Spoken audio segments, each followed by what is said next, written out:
So in regards to the child pornography and things like that, are the laws going to start to increase to start to protect our children more and more? There's a federal bill, omnibus bill, that is going in front of Parliament now, which is a federal bill, but is bringing up the mandatory sentences for those kind of crimes.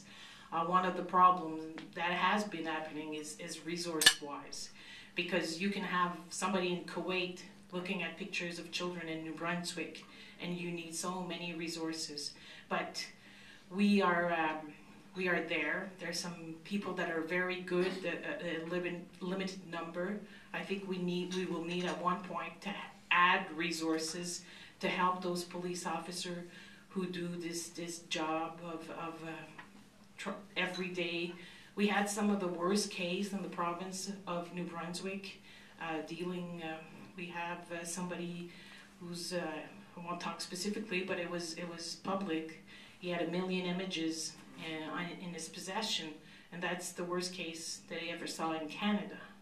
So so when you hear things like that, and you know children are on Facebook and they chat and they're on MSN, and you really have to, I think we have a need to educate too, that it's not because you're in the comfort of your own home that means you're safe. Quite the contrary.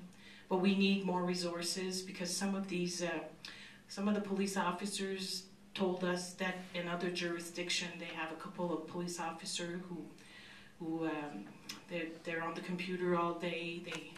They chat with these people, and they caught them right then and there. So, but all sorts of sad situation, and we also need to have these resources for these children, because if you're a victim at 6 and it's on the internet 10, 15 years down the road, you're going to look at yourself and see yourself and know that you're out there. So we were told by even victim services that we need the resources, and this is new, so how do we deal with these new cases? So it's important to be on top of technology and making sure that we are aware of these things.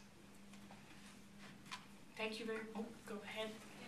I just wanted to ask if there's any kind of method or programming that's available for people that can't afford lawyers. And I'm part of the Voice of Poverty organization, and we had to help one family go through the court system in the early part of the year.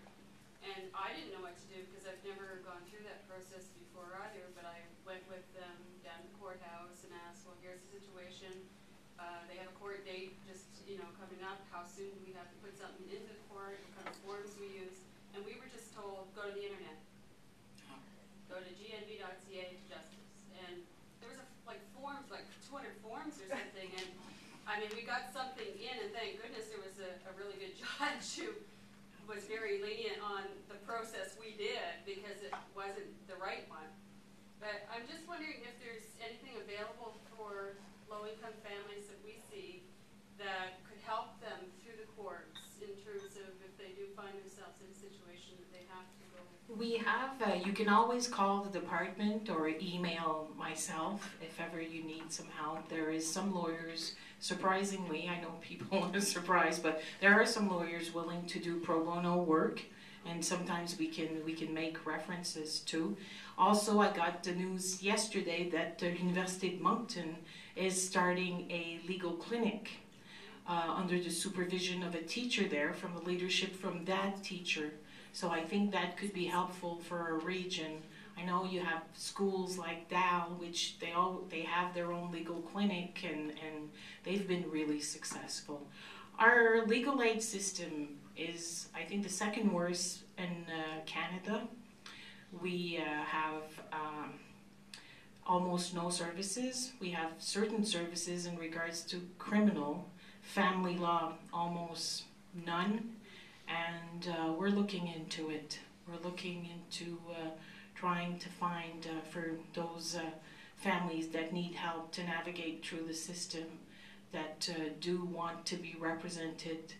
I think there's value into making sure that they do, because at the end of the day, these people that navigate alone in the system, they miss work, They sometimes will have to care for their children, and there's different things other than causes stress to them. They could have some impact on their health, so it's just not the justice system per se, but there's other provinces who have a very good model, not that expensive in regards to efficiencies and how we can deliver services.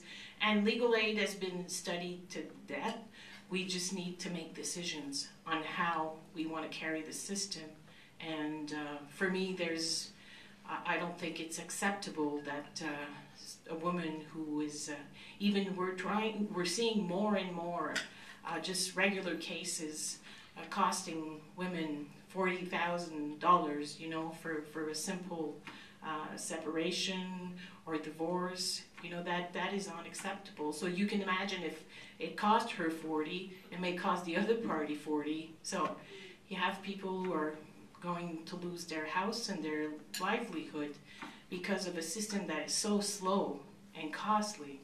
And I've talked to the bar too about public service, you know. Being a lawyer is not only about money, it's about also, there's a side of public service. You have the right to be in front of the courts to make representation. You've earned that right, but it's also part of a public service. So we need to encourage them to do some pro bono work. And last year, the bar started, the lawyers have to do continuous legal education to keep their permit. But I said there wouldn't be the best legal education you can get is to get a case and work on it pro bono and help people. So I think that's a good point to make too, to really, that the private bar needs to be looking at doing some public service too. A lot, and you speak very well, and I think you're very sincere, so you don't just try to put the good side to things, you admit to what's not working and how to fix it. So thank you very much for doing that and being you. I have more of a personal question. How do you balance it all out? Like, that's my mission in life, is to always make sure that I have a work-life balance. And I think you have 2 children, right? Yes, I do. I have twins. They're 12. Yeah. So, you know, I've always worked very hard. So when you're a working mom, it's different now, but it's not that different because they know you're out there working. And I think politics is a bit different because they're part of that journey with you. My kids were always part of the journey with me. They knew what Mama wanted to achieve, and I made sure that last summer, during the election, they were part of our little team. We all worked together, so we worked as a family. I think they're proud. They know the work is hard, but you know, sometimes Sunday there was an event that I wanted to go to, but my little boy had a football game, and I said, no, I'm going to shut down the BlackBerry and go to the football game. So you have to give yourself time to do things, and I tried to get home, but I have a wonderful husband too, and my husband's a doctor, so he's busy also. So, but at the same time, I think we're each other's best friend, and like I said, we're not perfect because sometimes I said, well, if my mother-in-law comes here today, she's going to think there's World War III happening in the house. But we try to make it work, you know. Sometimes I'm, to be honest with you, some nights where I have meetings in Fredericton till 9, and I go back to my apartment there, and I'm like, okay, what am I doing here? You know, I miss my kids and miss my husband, but at the same time, I know that when the day comes, I'm back and I call them in the morning and we exchange emails. And but we're balance. Is it balance? I don't think it's balance. Do I try to have quality time with them and make quality time? Yeah, yes, I do. Yes, I do. And every little minute counts. So I slipped in from Fredericton tonight, went to see them for 40 minutes, then came here, and they're going to wait before they go to bed that I'm home. But they're part of I think being part of the journey makes it important to them, and they're at an age that they do understand what's going on. I think, to be honest with you, it would be very challenging for somebody with young kids. I don't see how you can do this with young kids other than bringing them with you. They would almost have to be based from Fredericton, but Bernard Lord did it with very young kids. His wife used to work too. She was a teacher. They had them around the house a lot. But I have a good mother-in-law who helps too. I have my parents who come and help. So it kind of takes a village to raise a woman politician.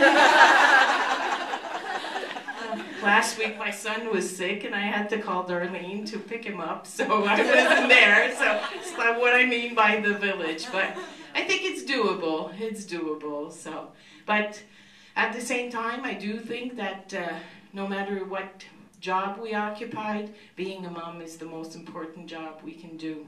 And it doesn't matter how successful you can be as a politician. I think you need to be successful too with your kids and making sure they're raised okay and they're happy as much as they can be.